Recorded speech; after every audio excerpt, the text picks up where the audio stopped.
Sisters and brothers, I'm so happy to be here. 14 years ago, a leading Marxist in Belfast, in Northern Ireland, and also in the workers' movement, invited me to come over. His name was Pt.1. We lost him many, many years ago. And he asked me to come over, and like a young fool, I said, I can't make it, I can't come. And I regretted that for 14 years. And this is my 20th anniversary as a member of the Committee for Workers International, Socialist Alternative, your sister organization. And I have to say, I'm just so delighted to be here.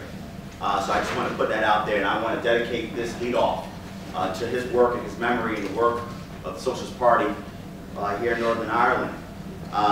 So with that said, and that kind of sentimental stuff out the way, let's get down to business. Sisters and brothers, comrades, friends, and enemies. I am so happy to be here with you to discuss my own personal hero, Malcolm X, and the birth of a developing mass movement, a social movement called the Black Lives Matter. And I'm going to say BLM for short, for the movement. And in many ways, BLM affirms the humanity of the most oppressed in U.S. society, the working class and the poor, but particularly the people of color, and particularly black workers, youth, and the poor. I bring fraternal greetings from your sisters and brothers in Socialist Alternative. But before I get to the main contribution, I do want to say a few words. I took a quick tour of Belfast, a truly quick tour. And I have to say that what binds us together is not the false divide, but in many ways the austerity that's being heaped upon the working class and the poor on both sides. And in many ways we have to engage in a serious fight back against austerity, which brings nothing but unemployment, brings poverty and total despair to the youth, to the working class and the poor on both sides. And in many ways, we must put forward a class unity among the vast majority of people in this society. And in many ways, these particular questions highlights the life and legacy of Malcolm X. And for us to talk about Malcolm, we have to talk about the ideas and the developments and the events that was transforming Malcolm's life. In many ways, it's not just a personal or political evolution by himself. It was the course of history. It was the events that shaped and challenged Malcolm that produced perhaps one of the most influential revolutionaries of the 20th century. When Malcolm was born on May 19, 1925, he was not born in Jim Crow South, but in many ways he was born in Jim Crow America. He was born in a southern apartheid, an apartheid society. In fact, Malcolm's parents, both of them were members of the Marcus Garvey movement, which was the largest black-led organization in the United States. And in many ways, the family suffered poverty and deep insecurity. Malcolm was the fourth child out of 7 children. And things became even more difficult when Malcolm's father would be murdered by racist elements. At the same time, Malcolm's mother became unbalanced as she tried to keep the family together. And unfortunately, his family became separated. Malcolm was taken from foster cares to detention centers as a young man. And as a young boy, he was very good in school. He went to his teacher one day, and the teacher said, "Malcolm, what would you like to be when you grow up?" And Malcolm, being naive about growing up in Jim Crow America, where there were black signs and white signs for public utilities and public facilities. And Malcolm said to the teacher, "I would like to become a lawyer." And the teacher looked at him and laughed and said, "Come on, Malcolm, you're a good student, but you are a nigger. And that's not the kind of work for a nigger. You gotta learn how to use your hands." And in many ways, that statement broke his spirit. It broke him down, in fact.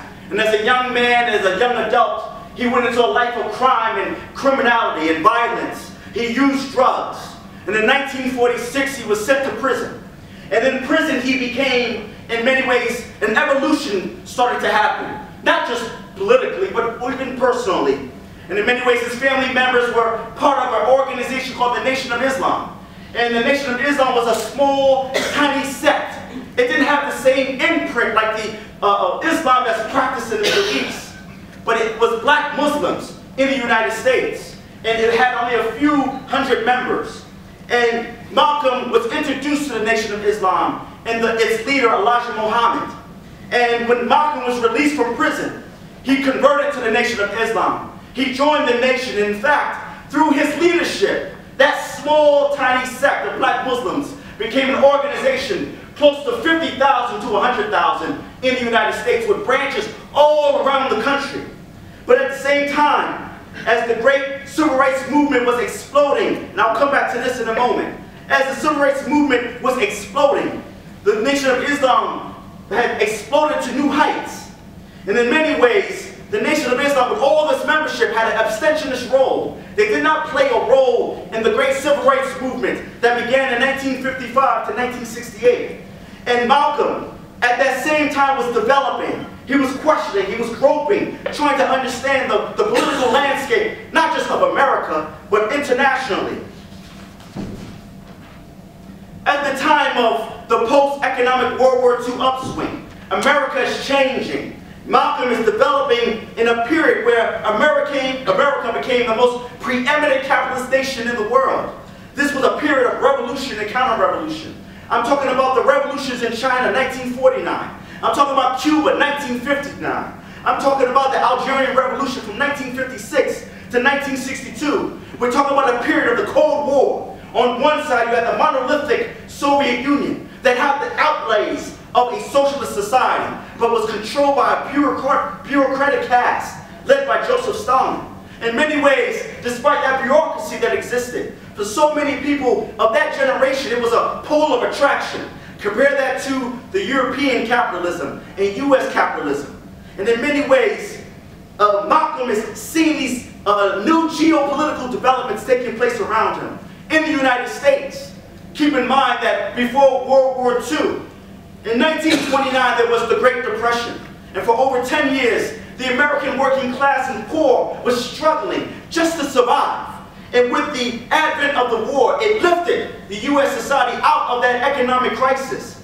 And for many workers and youth in the United States, the post-economic upswing, in fact, lifted so many workers, but not just because of the benevolence of the political establishment in the United States. It was due to the social struggle of the American working class and poor. What I'm talking about is the great sit-down strikes in the 1930s and 40s. I'm talking about the great strikes in Minneapolis that formed the first real trade union militancy in the United States. And it's because of that social struggle that many American workers were doing quite well, in fact. But what we would have in U.S. society, a vicious onslaught against the communist influence throughout U.S. society.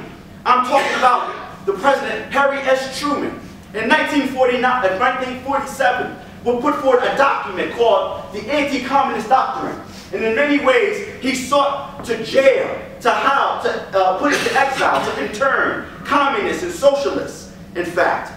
Now, what must be remembered at that same time is that you had a radical black freedom movement led by Paul Robeson, led by Dr. W.E.B. Du Bois, led by some of the leading lights in the black freedom movement. They had a left orientation and a socialist and communist orientation.